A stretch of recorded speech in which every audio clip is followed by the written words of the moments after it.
Yeah, Weege show here. I feel like I'm telling ghost stories. Back there is the other stadium. That's where the Seattle Mariners are playing a baseball game right now. We just sang "Take Me Out to the Ball Game" because luckily they're in the 7th inning stretch, so they're not going to clog up this freeway anymore. I got my squad. I got a 10 o'clock flight. 10:30 here. Yep, 10:30. This is Pete. How's it going? This is Mike.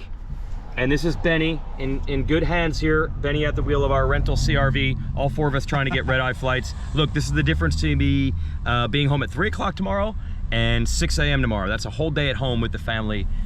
But you don't care about that.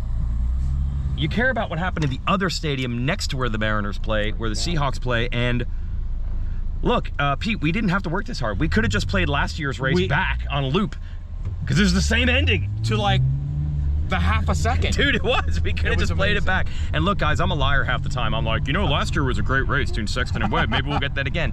I didn't think we were going to get that again. We got it again. We got it again. These tracks, I think, the last couple of weeks have been different. And I have this rant all the time where people look at rhythms and they're like, you got to build these huge variances. The difference in a raceable track and a non-raceable track is often much more subtle than that. I think there's been some positive changes on the AMA side to help make that happen. I talked to the great Ezra Lusk not that long ago. This is how I tell ghost stories with this light here. And I think he's weighing in on some of the track decisions and track design, and it's little things like berms here and a rut here. And we saw 4 or 5 spots on the track where riders could make passes, and it led to action. And it even led to the climactic final laps battle for a podium between Beaumer and Deegan, and I think everybody knew that there was going to be more involved than just it's a podium battle. There's a lot of heat, a lot of drama with those two. The word is that Deegan was mad about Beaumer posting the mugshot on his Instagram story last week, so I think we knew that Deegan was going to have some words to say on the podium, which he did, and then Beaumer got in his face, and they're battling. So you're egotistical, testosterone-driven young athletes with a lot of money on pride on the line, that there's a lot of off-track drama as well. There's Lumen Field.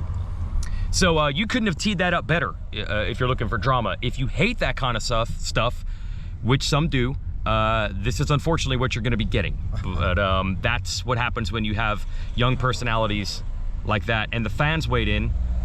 They were booing and cheering Beaumer. They were cheering Deegan. It's just like the drama police. Yes, I use that word. They would shut this down and say this is too much. But if you're into that kind of thing, it's got it. 450 class. Are you guys trying to figure out exactly the way? Oh, we're all good. No, we're good. Yeah. I'm getting ETA for you. It's gonna be tight. It's gonna be tight. Oh, now we're down to 9:15 for a flight that leaves. For a flight leaves at 10. At one point we were at 9:03. They don't close the door till 9:45. Yeah. And see, the move was we're getting dropped off by someone who's flying tomorrow, so we don't have to turn in rental cars or anything like that. This is our squad, baby. Didn't have to. No, this is our squad. Had no interest in making our flights, and he did us a real. No, it doesn't help Mike at all to take us to the airport. He's doing it for us. Just get a car in the morning. However, Weege. Yeah. Answer me this. Yes, sir. Have you actually paid for pre-check? I do have pre-check. So you did pay for pre-check? Yeah. Well, yeah. I know that's not really your thing. It went like a year that I didn't have it at all. Oh my God. It did, and then I was actually, believe it or not, there was a Supercross in Hawaii years ago, and the line went out the door. What? The security line was outside. Well, and I'm like, this isn't gonna work. I kind of thought if I get stranded anywhere, it wouldn't be so bad. Right.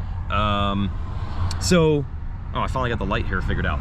As for Sexton and Webb, do you need a key light or a fill light? You know, I got the best in the business here. I got 3 full-time professional TV people here, and I'm holding a GoPro and a cell phone light to do this. Is that better or worse? I think it made it better. I just lost 10 pounds in my face because of the lighting. This is Pete, who is behind the scenes at a lot of the great years of Speed and their production. That's right. Back in those days. So we got people that have been in Supercross races for a long time here. But you know, back then, I don't know if you're always getting races coming down to less than a second. That's the Cooper Webb era. That's the Cooper Webb effect. It's crazy that the same thing can happen over and over, and it looks like it's just the way it played out, but it can't be, because when it plays out the exact same way over and over and over, you know that there's a lot more planning to it than that. I'll even break it down to the final lap. Sexton was great in this one rhythm. He clipped one of the jumps in that last rhythm. I think if he clears that, he gets close enough. I think he can pass Webb in that sweeper before the finish. But they all made 35 mistakes. They each made mistakes. They all had good laps, bad laps. Shout out to Ken Roxon for riding so well, leading for a while. Justin Cooper, way better all of a sudden. Way better. Like dramatically better all of a sudden. Wins a heat for the first time, beats Cooper Webb straight up. Did make a mistake that cost him a podium. He did, but he was riding better, and I hate to do this, everybody. You know what the difference was?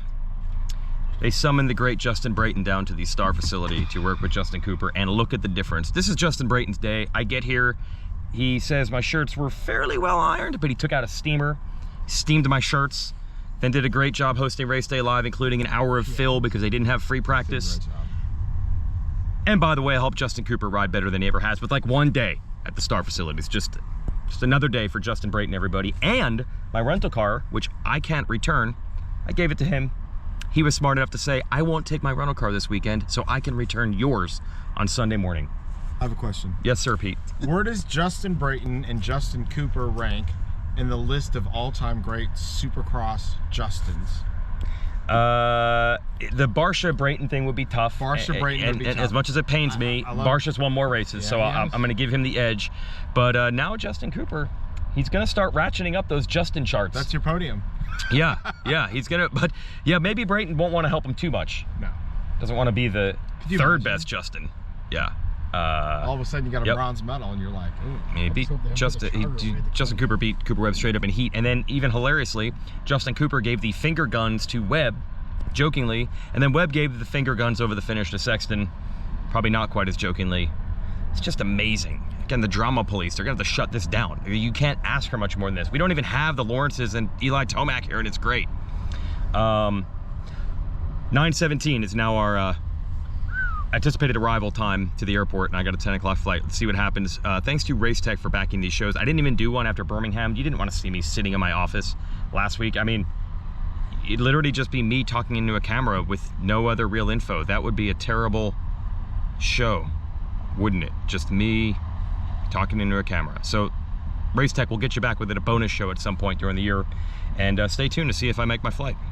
I don't know if am I allowed to shoot video in an airport? Sure. Oh yeah, sure, of course. Oh really? Okay, just not security. As far as I'm concerned, you can do it. Okay, I'm gonna say veteran TV producer said this is a fine way to shoot a show. So let's see what happens. We might have 8 hours of Weege show while I sit in the airport waiting for a flight Sunday. And we should have a ride home with Oh yeah, McLovin, you can drop me off again tomorrow morning. Yeah. Well, that sounds like a great deal for him. Yeah, 2 trips. Well, he's got to take 2 trips anyway. We're stuck in this. Come on, Seattle, you're better than this. Let's imagine when that baseball game gets out. Oh my gosh.